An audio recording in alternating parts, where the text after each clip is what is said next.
Hey guys, welcome back to the Hustlin' Horsepower YouTube channel. First off, I want to say thank you to everyone that likes and subscribes to the channel.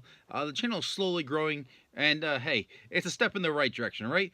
In here, you gotta you bust your ass, and you gotta make the most of what you got. You gotta enjoy the ride, and make the most out of the memories. And maybe one day it'll pay off, maybe it won't. But until then, we're gonna keep on making the memories and enjoying the ride for as much as everything that it has to offer. So in this video, I'm talking about a little bit more into depth about using the 4-post lift as a chassis jig. Some people don't quite understand it, and that's perfectly okay. But I go through and I try to explain that in a little more detail, and I add in a couple of more things to the video.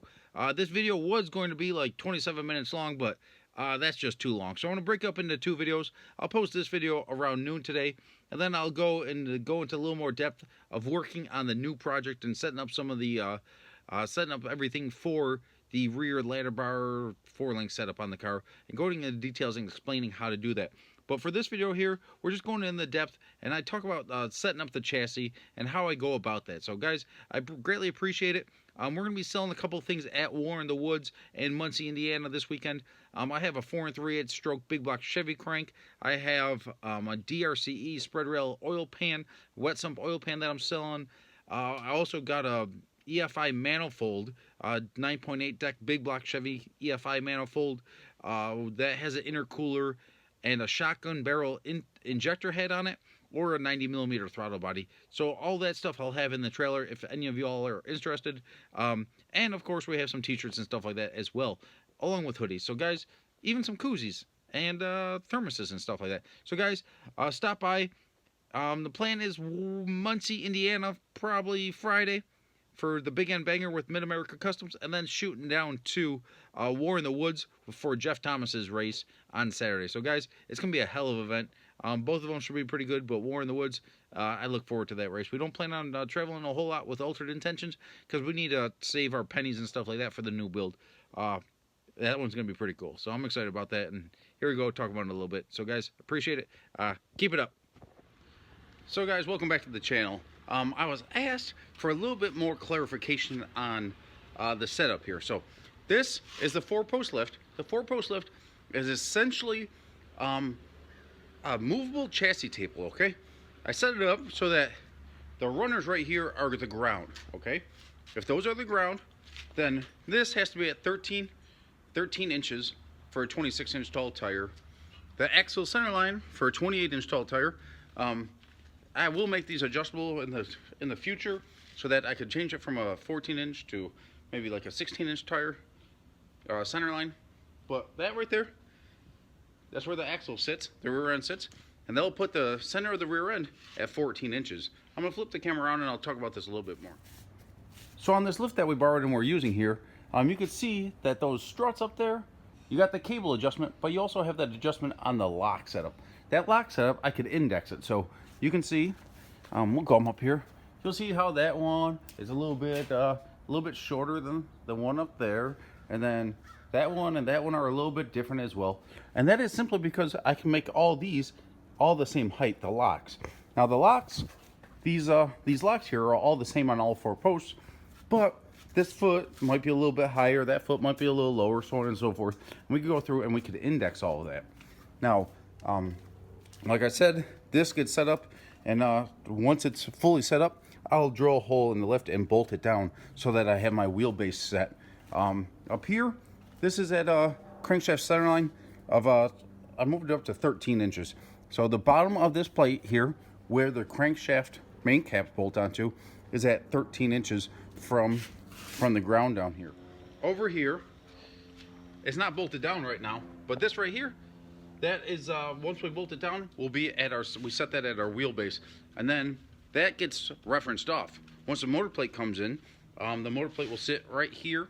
It's actually on these type of cars that we're doing, it is 35 inches from the front spindle to the firewall, which is a good bit of distance. This is just a mock-up big block Chevy, 9.8 deck big block Chevy, but it gives us all of our parameters. And then once we could bolt up the mid plate and get the cab on here and everything like that, then we set the cab on and get the rails set up and stuff like that. They'll be all throughout the videos as we're coming up here. with this, at this crankshaft center line with an 8-inch oil pan, it'll put the oil pan 5 inches off the ground.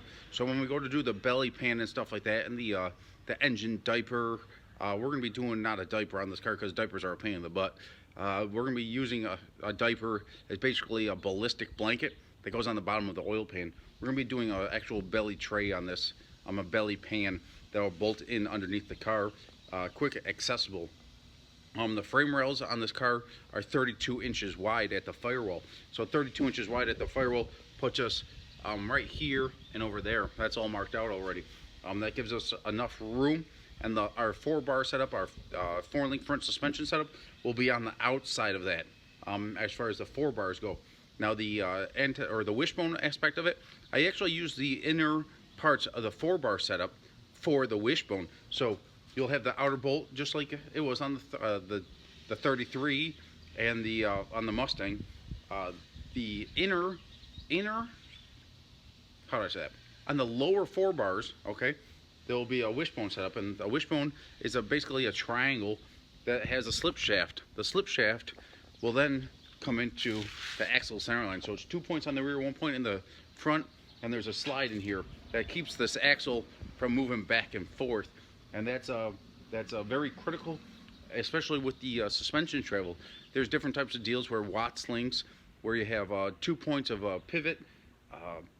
They're just bulky. They're using like off-road and stuff like that. You could do something like a Panhard Bar, but a Panhard Bar sweeps. So if my elbow is the point here, and my fingertips is the point on the axle, as I roll it, okay, as I move my hand up and down, my fingers on a plane coming from left to right is getting closer or further away from the pivot point, which would move the axle left or right. So going with the wishbone setup, everything stays triangulated.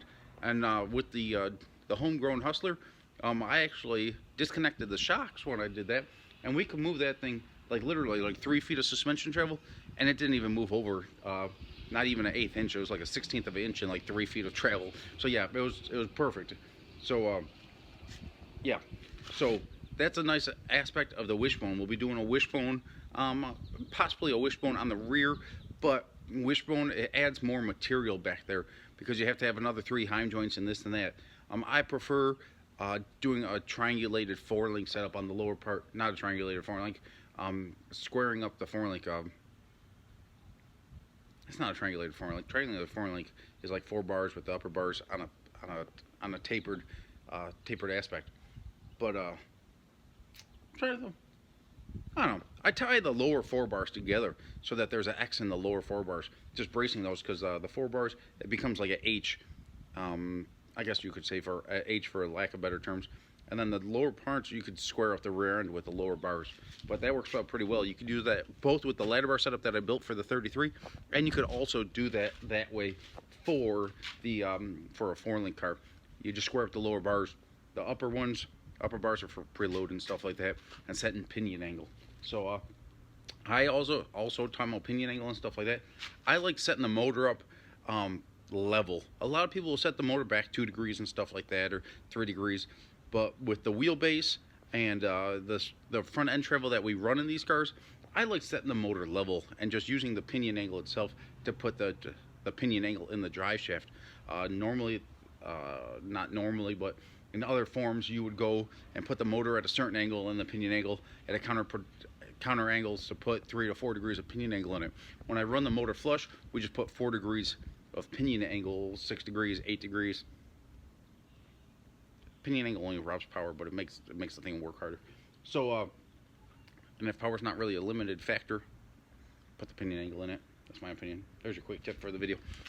But yeah, I run the motor level because with as much extension as we have in the front end, if we already start the motor at 2 degrees, then that's just additional 2 degrees that it goes to at full extension. But we're going to be doing some really cool stuff on this. It's going to be a 4-link front suspension, but we're also going to have a 4-link going in another direction. We're not going to talk about that just yet. But yeah, so it's also going to have my 3-shock setup. That 3-shock setup helps doing this stuff. Now, like I said, this is going to be one of the most I don't know how to say it. It's going to be the most not outlaw formed cars, but we're really focusing on trying to make this car something special.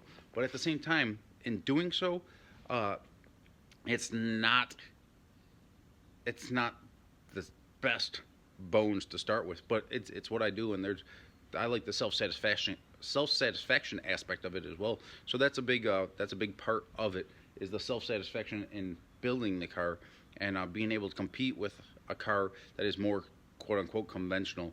And that's what drives me. That's what makes me work. That's what makes me dream about this stuff, and makes me think about this stuff, 24 hours a day. Even when I'm sleeping, I'm dreaming about it. So yeah, that's a quick overview on it. This is the start of the video. I guess we'll try to add a couple of more things into it. I'm going to also add in, we're probably headed up to Muncie, Indiana on Friday night to run the Big End Banger with Mid-America Customs and those guys, and see what the Altered Intentions can stick up there. And you might even, at the end of this video, we might see a couple, a Mustang, someone driving a Mustang, zoom, zoom, through the industrial park. And then Warren the Woods would be on Saturday, so we'd leave Muncie Friday night, shoot down to the Big End Banger, and set up that deal to run Warren the Woods on Saturday. That would be a pretty cool deal. Plus, it would give us two races to do in one weekend. And we're not going to be traveling much with this car, so it would allow us to see some people that are up in the Muncie area and then down at Warren the Woods. And I just don't have a lot of intentions of traveling with the Altered Intentions Mustang, unless we get lucky and win event or something like that. But the money aspect and things like that has to be focused on this car. And like I talked in the previous video, when you're running a car that you're going to have long term, traveling and racing at different places, you build up a repertoire, and you understand it's an investment into that project, investment into that car. And when you're investing into that car, the money aspect and the sacrifices you have to make to be able to go racing there, it is an investment into longer term, because we learn something every time we go to the racetrack. And if we're learning something every time we go to the racetrack, it's a win. Now, don't get me wrong, we'll be learning some stuff using Altered Intentions as well, but it's just not the same. Because Altered Intentions, it's not really our style. It's just not. I like the old school stuff.